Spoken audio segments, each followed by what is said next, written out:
freight office opening in 1923 for trains to stop at before they continued delivering things for the public. Today, it is the only train museum in Niagara County and shows a lot of rich history today. Hello, this is Ranking Random Things, and today I'm going to talk about the Railroad Museum of the Niagara Frontier. The original building was used as a train station opening in 1923. It wasn't a commercial train site, which means it was only used for deliveries, not for the people. The track ran from Niagara Falls to Buffalo, and there are many other train stations. However, this one is the only one that still remains. The museum works on donations of items and money. So, when you go, if you like it, make sure to donate either in person or on their website. You also get a tour guide on your trip. The one we had was super nice. The museum was in North Tonawanda, New York. It is on 111 Oliver Street. When you walk in, the first room shows many pictures and artifacts from opening day. It also shows a picture from the lookout tower that's right across the street. The Niagara Frontier Company used to be the company that controlled the trains through there. Now they are NIFTA and have the metro lanes that cross into Buffalo. Also, if you want a video about NIFTA, comment down below. The next room is what's known as the white collar room. It's where most of the accounting work, or all of the people that control what packages go on each train. There's also a rate clerk that calculates the amount each package is and the fare of each train. The rate clerk that works here is a mannequin named J.A. Porter. There's also a Tiny Thomas the Train set for kids who wants to play while the adults or teens look around.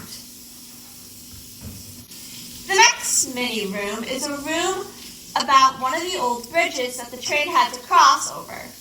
The Niagara Suspension Bridge, made by John A. Roebling engineer, who has also made the Brooklyn Bridge. It was made in 1855 and was one of the world's first successful railway suspension bridges. Sadly, as trains got heavier, the bridge couldn't take the weight of the trains crossing it, so they had to take it down, dumping every part of the bridge. They dumped the bridge parts onto a farm in Wheatfield, and when discovered, the name plaque was placed here in the Railroad Museum of the Niagara Frontier. The next room was known as the blue collar room. It's where most of the physical labor took place, like weighing the packages and placing them on the train. That room also had a bunch of facts about other train sightings in the Niagara area. The Great Gorge route was a train track that was along the gorge. However, it was closed down due to rocks falling on the train tracks. The route is now the Gorge Trail that's an art park today. There's a bell in the room that you can make donations at. There's an old bridge in North Tonawanda that used to turn. However, when the bridge was finished being built,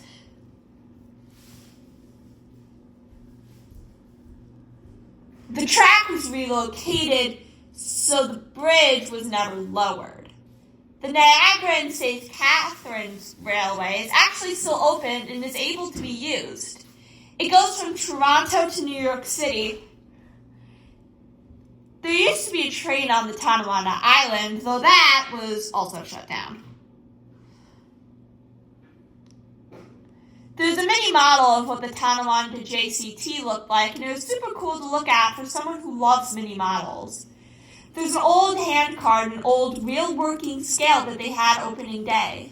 The packages were weighed before going on the train. They showed pictures of a Buffalo transportation spot being built before it was knocked down in 2020.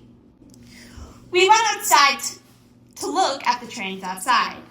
There were 4 trains outside and one in the back, and only the red train is the one you're able to go on. The train is not wheelchair accessible. Inside, the train was gray, and the seats were uncomfortable. In the first table, the person that was sitting there, using the maps, sat here to show where they were going. In the seats in front of them, there was another mannequin where the windows were curved towards the person. This because the person sitting there will make sure that there are no other obstacles on the train to avoid. Here are some photos from the museum.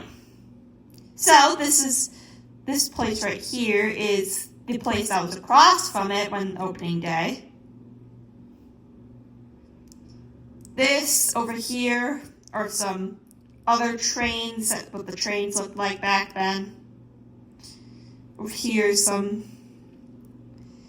is on the Major Rail Center, which I think we talked about in the blue collar room. This is the white collar room. Some TVs. This is the mannequin we were talking about, the R.A. Pulley or Rolly. Another train set, another maps over here. More books. Lanterns here. This is the bell here that you make the donation on. Plates. Some more of that. This is the model of the train set I liked. This is the rail car over here. Right over here is the weight. That's the train. This is the specific mannequin on that train. And that's it. If I had to recap this whole experience, the museum I'd consider to be very underrated for train lovers. It has a lot of stuff for kids and things for adults to learn. It's a smaller museum and can probably be done in 15 to 45 minutes. It's only open from 11 to 4 on Saturday, so if you're out on North Tonawanda, I hope you try it. And thank you so much for watching Rating Random Things. I think if I had to rate this, I'd rate it a 7 on the museum rating from 10, but if I had to rate this on a thing of star rating, it'd be a 3.5. Anyway, tell me how you think of this museum. Go check it out yourself. Have a great day. See you guys next video. Bye.